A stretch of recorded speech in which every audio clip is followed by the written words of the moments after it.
So yeah, I already started eating. That's why the bowl isn't full anymore. But I'm eating lentils and olive oil. These are actually black lentils with extra virgin olive oil. And I wanted to talk about why I'm eating this in today's video. So let's talk about it. So why do I eat the foods that I eat? Why do I choose to eat the different things that I eat? Excuse me, I got food in my mouth. But yeah, let's talk about it. So when it comes to nutrition, guys, I'm a huge fan of nutrient density. I like to eat foods that are nutrient dense. Olive oil, guys. Olive oil and black lentils, which, like I said, this is black lentils and olive oil. Black lentils, olive oil. This also has other stuff in it, like scallions, garlic, different seasonings and stuff like that. Black lentils and olive oil is some of the most nutrient dense foods you can eat. Now, there's a lot of different healthy foods out there. There's many different options. So you don't have to eat lentils if you don't like lentils. There's bananas, there's grapefruit, there's grapes. You can get a juicer and you can juice spinach, kale, celery, cucumber, carrots. There's infinite foods, sweet potatoes, squash, yams, regular potatoes, tropical fruits like mango, jackfruit, durian. There's blueberries. Guys, there's so many different healthy foods that you don't have to just choose one type of healthy food. And that's why in today's video, I'm not going to be talking about just these specific foods. I'm going to talk about why these foods are actually good, so that way you can find other foods that also have the same characteristics that this does, okay? So let's talk about it. First of all, this tastes fucking amazing. And that's the thing is, people think that just because it's healthy, it's not going to taste as good as the junk food. That's not true, guys. Healthy food can taste good as well. It's about how you prepare it, guys. You can season it a certain way. And some healthy food even tastes good on its own with no preparation. Grapes literally taste like dessert on their own. You don't even have to prepare them. Or if you have a juicer at home like I do, you can make grape juice. Grapes with ginger, throw some lemon in there. Fucking fire, guys. You can make amazing recipes with even simple things. But that's the thing is, healthy food can taste great too. You don't have to sacrifice taste just to eat healthy. That's myth number one, okay? Now, let's talk about something. Let's talk about nutrient density, okay? I just ate this whole thing off camera. I had to stop the recording real quick and go back to see what I was talking about. But yeah, taste, that's where I left off at, because a lot of people don't realize that there's a myth going around that, oh, unhealthy food tastes better and healthy food doesn't taste as good and it takes discipline to eat healthy. That's all bullshit. Healthy food usually oftentimes tastes better than unhealthy food. That's one of the, I'm not saying always. There are some times where you might have some bitter herbs that you need to eat for your health. There might be some healthy foods that don't taste that good. But oftentimes, healthy foods usually taste better than the unhealthy food. That's actually why God gave us taste buds, was so that we can use our discernment to pick in nature what the best foods are. Like, ooh, this banana tastes good. Let me eat it. And the reason why people eat so much junk food these days is because we trick our discernment with all these different chemicals, all these different additives, all these different seasonings.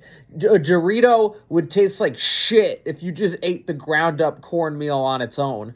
But they mix the ground up cornmeal with different salts and oils and seasonings. If you tried to eat a Dorito just on its own, with just the ground up cornmeal, it would taste like shit. If you tried to eat a donut without all that extra sugar, it would taste like shit.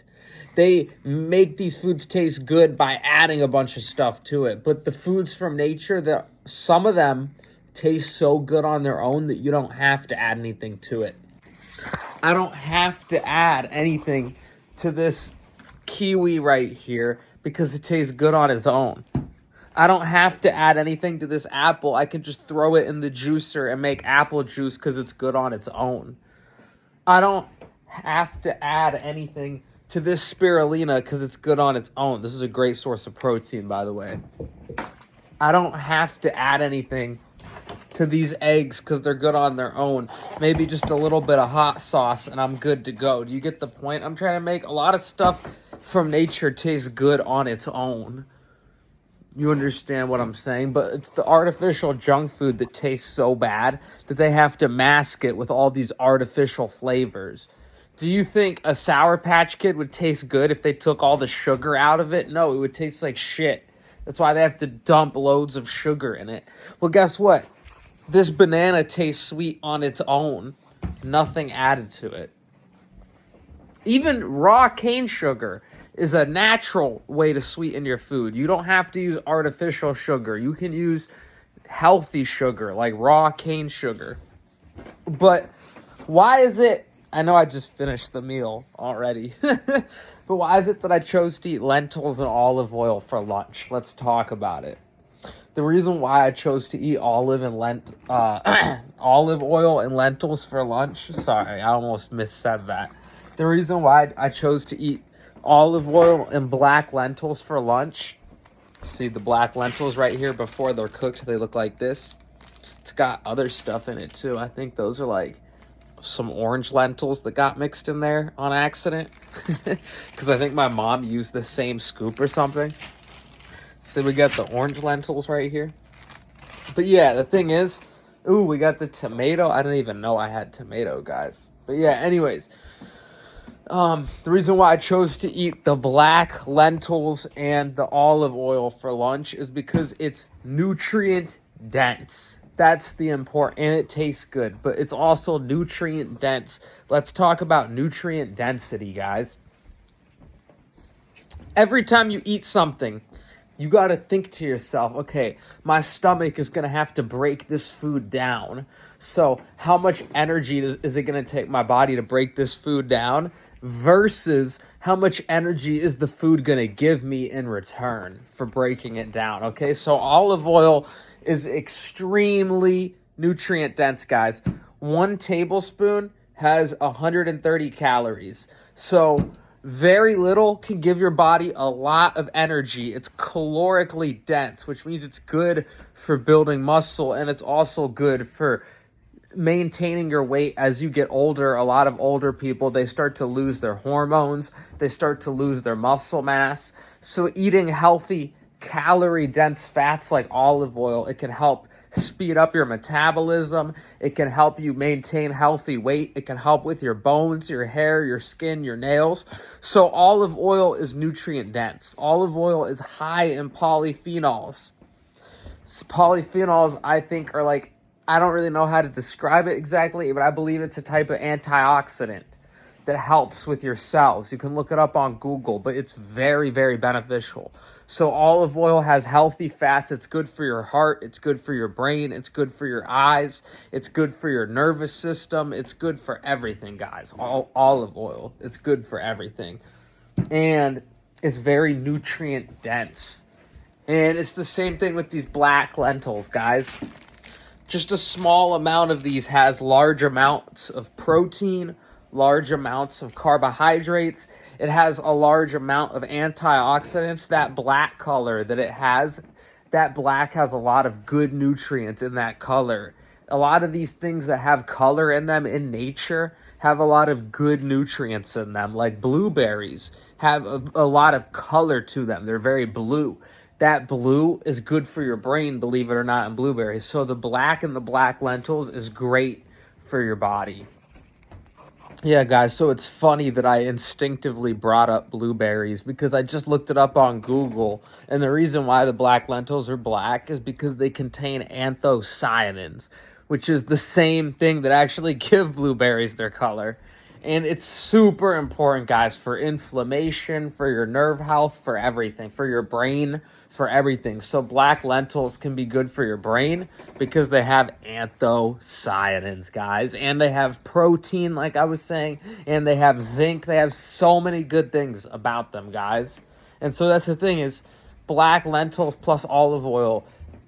The reason why I chose to eat that for lunch today is because it's a super nutrient dense combination. And for me, I'm all about nutrient density, guys. That's what matters to me. And the reason why nutrient density matters to me is this, guys. I've struggled with health my whole life, and I've been trying to crack the secret. I've been trying to crack the code to be healthy. I've had health issues ever since I was born, guys, and I've been trying to crack the code to be healthy. And one thing I've learned over time through trial and error is that everything you eat, guys, your stomach has to work to digest it. And so are you getting a return on your benefit? If you're going to make your stomach work hard to break down your food, guys, think about it. Every single time you eat and it's looking good outside, I might take a step outside in a minute and work out or something, but it's the winter, but it's still looking nice outside. But anyways, every time you eat, guys, you got to think about it. Your stomach acid literally has to break down your food to the molecular level. So you best believe that takes energy from your body. That takes work on your body. And so you have to ask yourself, is the food you're eating going to pay back the energy it took to digest it? Or is the food you're eating going to take more energy to digest than it's going to give you in return? Okay? And so that's why you want to eat foods that are nutrient dense, because then if the food provides more nutrition than the effort it takes to digest, that's a net positive for your body. That's a net gain for your body. But if the food takes more energy to digest, like maybe you eat something like some shitty gas station pizza, if it takes more energy for your body to break that down than there is actual nutrients in the food, now your body is going to potentially get depleted over time, which can lead to diseases. And I've learned this through trial and error, guys. I have multiple life-threatening chronic health conditions that I wouldn't wish upon my worst enemy, because when I was younger, I didn't know what to eat back then. And so now that I'm more mature and I'm more wise, I am trying to educate you guys from what I've learned the hard way on my channel. That way you guys don't have to go through the same pain and the same suffering that I had to go through. So I hope you guys enjoyed today's video. I think that's going to be about it for now. Thank you for tuning in. It is winter outside, but it looked like the sun was peeking through the clouds a bit, so I just wanted to come out and enjoy it a little bit. So I guess we're ending this video off outside. But thank you so much for tuning in. I love you guys. If you need help with fitness, one-on-one coaching, shoot me a DM, hit me up on Instagram, or you can shoot me a comment on YouTube. If you ask me for my number, I'll send it to you, and you can text me if you want one-on-one coaching. And yeah, until next one, I'm out. Love and peace.